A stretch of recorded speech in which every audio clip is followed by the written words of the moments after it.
Hai Sobat Jiwa, gimana kabarnya hari ini? Hopefully kalian semua berbahagia sekeluarga ya. Amin. Nah, kali ini aku mau ngajak kalian ngobrol santai, tapi topiknya sebenarnya ya agak sedikit serius dan personal, yaitu tentang pakaian yang kita pakai sehari-hari. Eits, tapi tunggu dulu. Seperti biasa, kita kasih intro ini lewat dulu ya. Selamat datang di Langkah Jiwa, tempat kita belajar menemukan kembali diri sendiri dan terhubung dengan alam semesta agar hidup bahagia, penuh makna. Nah, Sobat Jiwa, coba deh jujur.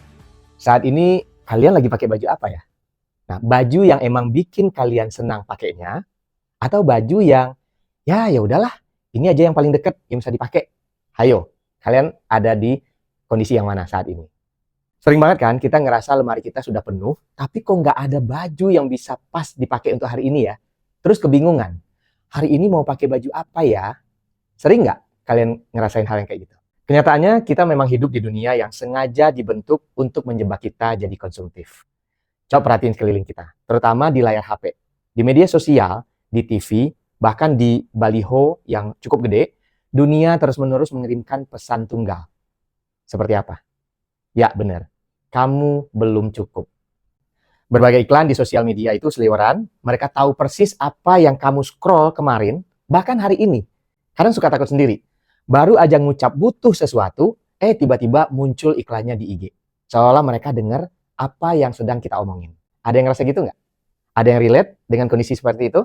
Terus juga di toko-toko online, nawarin diskon gede-gedean. Mulai dari diskon 99 lah, 10-10, 12-12, flash sale lah, apapun itu. Dan selalu ada restock koleksi baru tiap 2 minggu. Belum lagi kalau udah dikasih pay later. Ya udah deh. Kalau udah kayak gitu, ujung-ujungnya udah pasti belanja brutal. Gak heran, ego kita langsung teriak. Beli, beli, beli. Kalau nggak punya, kamu ketinggalan. Kamu nggak keren. Kemudian belanja online hari ini bikin kita jadi impulsif. Tinggal klik, check out, bayar. Kemudian barangnya sampai depan pintu rumah. Proses check out dan transfer uang itu udah nggak lagi terasa menyakitkan seperti saat kita mengeluarkan uang tunai. Dan itu bikin rem emosi kita jadi blong. Nah, dorongan untuk terus membeli itu adalah bentuk dari ego diri kita. Ego yang pertama apa? Ego kita yang haus akan pengakuan. Kita beli sesuatu itu karena nggak mau dilihat orang jelek.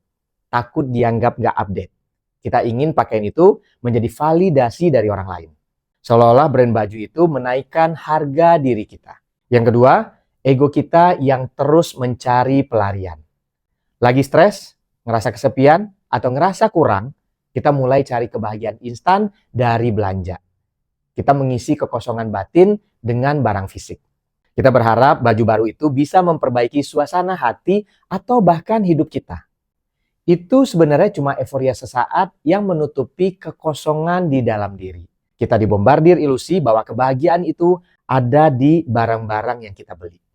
Padahal semua yang kita beli karena FOMO atau demi tampil sempurna di depan kamera, itu murni hasil bisikan ego, bukan kebutuhan jiwa kita. Tapi pernah nggak mikir Sobat Jiwa, apa sih harga yang harus dibayar untuk kebahagiaan instan itu? Sobat Jiwa, yuk kita coba sadari sebentar. Harga yang kita bayar bukan cuma uang, tapi juga bumi ini. Pernah lihat TPA-TPA yang ada di Indonesia? Tempat pembuangan akhir sampah yang sampahnya menggunung? Nah, coba kamu perhatiin Sobat Jiwa. Dari tumpukan sampah itu, berapa banyak sampah tekstil atau sampah baju yang udah nggak kepake lagi? Banyak banget kan? Bahkan ada juga data yang bilang, dunia ini menghasilkan sekitar 92 juta ton limbah tekstil setiap tahun. Dan ironisnya, cuma sedikit sekali barang-barang yang bisa didaur ulang. Kebayang nggak sih Sobat Jiwa, 92 juta ton itu numpuknya kayak gimana? Nah, di Indonesia sendiri, realitasnya juga miris banget. Industri fast fashion itu, kalau misalnya Sobat juga tahu ya, boros air dan sering banget membuang limbah pewarna tekstilnya itu langsung ke sungai. Baju yang baru kita beli dengan harga murah itu, di baliknya ada pencemaran air yang parah, ada eksploitasi buruh, dan ada juga penumpukan sampah yang sulit terurai. Setiap kali kita membeli baju yang nggak kita butuhkan, kita bukan cuma mengosongkan dompet, tapi juga ikut andil dalam membunuh bumi secara perlahan. Ini bukan cuma masalah lingkungan, tapi sudah menjadi masalah moral dan spiritual. Masalahnya nggak berhenti di lingkungan. Masalah pakaian ini juga masuk sampai ke dalam diri kita. Nah sekarang aku mau ngajak Sobat Jiwa semua untuk kenalan sama seorang konsultan bersih-bersih dari Jepang. Mungkin dari antara Sobat Jiwa juga ada yang kenal, namanya Marie Kondo, atau dia lebih dikenal dengan nama KonMari. Nah, dulu dia punya acara TV di mana dia pergi ke orang-orang yang rumahnya berantakan banget karena banyak barang yang nggak kepake. Intinya rumah orang itu perlu dibersihin lah. Nah, Marie Kondo ini pernah bilang, pakaian itu ternyata punya energi. Nah, kedengarannya simpel kan? Tapi sebenarnya maknanya sangat dalam. Coba deh Sobat Jiwa, pikirin baik-baik. Pakaian yang kamu simpan, tapi udah nggak kamu pakai, kamu udah nggak suka, atau malah mengingatkanmu pada masa lalu yang pahit, itu semuanya membawa energi stuck. Energi itu menumpuk di lemari yang penuh, dan energi itu bisa merembet ke pikiran dan juga jiwa kamu. Makanya KonMari itu wanti-wanti pernah ngajarin juga tentang decluttering atau proses menyingkirkan barang-barang yang sudah nggak lagi kepake dan yang sudah nggak lagi bikin kamu happy. Dan ini bukan soal cuma rapi-rapi rumah loh ya. Tapi ini adalah ritual pembersihan diri baik secara mental maupun spiritual. Nah sekarang Sobat Jiwa, coba kamu praktekin hal ini di rumah. Kamu coba buka lemari pakaian kamu, nah kemudian cek pakaian kamu satu persatu. Waktu kamu memegang satu pakaian, coba tanya sama diri sendiri. Apakah pakaian ini membuatku bahagia? Atau pakaian ini bisa lebih berguna di tangan orang lain? Di saat kamu mencoba membersihkan lemari kamu, di saat itu juga kamu sedang melatih kesadaran diri. Kamu melatih keberanian untuk melepaskan keterikatan material dan melatih kejujuran pada dirimu sendiri untuk menyiapkan ruang baru agar energi baru yang lebih positif bisa masuk. Ingat ya, ruang baru atau energi baru, bukan baju baru. Jangan salah. Nah, lemari yang rapi, yang isinya pakaian yang benar-benar kamu suka pakai dan kamu butuhkan, itu mencerminkan pikiran yang rapih dan juga jiwa yang sadar. Coba deh tanya ke diri sendiri, kenapa sih kita harus ribet untuk mikirin baju? Jawabannya adalah karena kita terdistraksi sama ego kita sendiri. Coba kita belajar ya dari orang-orang besar. Misalnya kayak Steve Jobs, dia selalu pakai baju turtleneck hitam, jeans, sama sneaker yang sama. Terus juga ada Mark Zuckerberg yang punya Facebook, tahu kan ya? Nah, dia selalu pakai jeans dan t-shirt warna abu-abu. Kenapa? Bukan karena mereka nggak punya uang, itu sudah sangat nggak mungkin ya, karena mereka adalah miliarder. Tapi mereka memilih untuk tidak dipusingkan oleh hal-hal kecil. Jujur deh, milih pakaian setiap mau berangkat kemana-mana itu cukup menguras energi nggak? Coba kamu pikirin hal itu. Apalagi kalau tujuannya biar dilihat orang. Rasanya itu nggak akan pernah cukup. Sebenarnya dengan menyederhanakan pilihan, kamu bisa mengalokasikan energimu untuk fokus kepada hal-hal yang jauh lebih besar.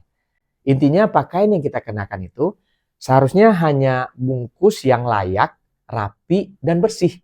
Fungsinya adalah untuk menghormati diri sendiri dan orang lain. Selebihnya, jangan sampai pakaian itu mendefinisikan siapa kamu. Kalau kamu terlalu fokus sama brand merek, tren, atau pakaian baru, orang lain justru akan kehilangan pandangan tentang siapa diri kamu yang sebenarnya. Mereka hanya melihat bungkusnya, bukan kamunya. Pakaian memang bisa membentuk first impression yang baik. Tapi kalau itu jadi satu-satunya fokus, orang akan lupa sama nilai sejati dari diri kamu sendiri. So, Sobat Jiwa, di sini aku mau ngajak kamu semua untuk berpakaian dengan berkesadaran. Kita kembali ke diri kita sendiri yang sejati.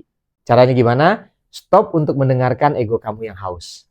Setiap kali kamu mau belanja, tarik nafas, dan tanyakan lagi ke dirimu sendiri. Aku beli baju ini karena kebutuhan dan cinta, atau karena ketakutan dinilai orang dan FOMO aja? Kalau jawabannya yang kedua, come on, let's go. Latih otot kesadaranmu. Yang kedua, lakukan kurasi jiwa. Nggak cuma lemari, jadikan decluttering atau bersih-bersih barang itu sebagai praktek dari meditasi kamu. Lepaskan semua pakaian yang nggak lagi membawa kebahagiaan. Ruang yang lega di lemari adalah cerminan ruang yang lega di hati dan pikiran kamu juga. Hormati apa yang kamu pakai, rawatlah pakaianmu, pakai pakaianmu itu sampai habis usianya. Pakaian yang bersih dan rapi itu sudah cukup. Nilai dirimu tidak diukur dari brand yang kamu kenakan. Nah, Sobat Jiwa, kita sudah bicara panjang lebar soal tumpukan sampah, energi pakaian, dan juga jerat ego. Nah, sekarang mari kita akhiri obrolan ini dengan sebuah komitmen pribadi yang paling penting. Berpakaian dengan berkesadaran bukan tentang menjadi anti fashion atau tampil lusuh. Justru malah sebaliknya. Ini adalah pilihan spiritual yang mendalam. Ini adalah keputusan untuk melepaskan keterikatan material yang selama ini suka mengganggu kita. Kita berhenti membiarkan harga diri kita tergantung pada label atau tren musiman. Kita berhenti mencari validasi eksternal dari pandangan orang lain dan mulai fokus pada validasi internal. Apakah aku nyaman? Apakah aku menghargai diriku sendiri? Saat kamu melakukan itu, kamu sedang menenangkan ego yang selalu menuntut lebih. Ingat, menenangkan ego bukan memenangkan ego. Energi mentalmu yang selama ini habis terkuras untuk mikirin besok pakai baju apa ya, atau aku harus beli baju apa lagi ya. Nah, itu semua sebenarnya bisa dialihkan. Energi itu bisa kamu gunakan untuk hal-hal yang benar-benar bawa perubahan positif di dalam hidupmu. Kamu bisa pakai hal itu untuk belajar skill baru, untuk lebih hadir bersama keluarga, atau untuk fokus pada visi dan tujuan hidupmu yang jauh lebih besar. Ingat satu hal Sobat Jiwa. Kamu tidak diciptakan untuk menjadi emas berjalan atau barang branded berjalan. Kamu diciptakan untuk menjadi dirimu yang sejati. So, mulai hari ini, yuk kita pilih kebahagiaan yang sejati, kita pilih ketenangan batin, bukan hanya ilusi gaya yang cepat berlalu. Pilih dirimu, bukan tumpukan baju. So, ambil langkah pertamamu sekarang, buka lemari, dan dengan penuh kesadaran, sentuh setiap pakaian yang ada di sana, dan ini akan jadi awal dari perjalanan decluttering menuju jiwa yang lebih lega. Gimana? Kamu siap untuk membuat perubahan personal yang radikal ini? Lakukan ini demi kebebasan mental dan juga spiritual kamu. Terima kasih Sobat Jiwa yang sudah mampir ke video ini. Buat kamu yang terinspirasi, boleh klik like dan juga tinggalkan komen di bawah ya. Dan juga jangan lupa subscribe dan klik tombol loncengnya supaya kamu nggak ketinggalan video-video terbaru dari Langkah Jiwa. Kalau kamu punya cerita perjalanan hidup yang menginspirasi, kamu bisa bagikan ceritamu ke email yang ada di kolom deskripsi. Karena perjalanan jiwa setiap orang itu unik, siapa tahu cerita kamu ya Sobat Jiwa itu bisa banget menginspirasi dan juga menyentuh hati banyak orang untuk bertumbuh dan bertransformasi, mencapai tujuan hidup mereka yang sejati. Mari kita aminkan langkah kita hari ini menjadi awal yang baik untuk kita bersama-sama mencapai tujuan jiwa kita di dunia, langkah demi langkah. Sampai jumpa di Langkah Jiwa.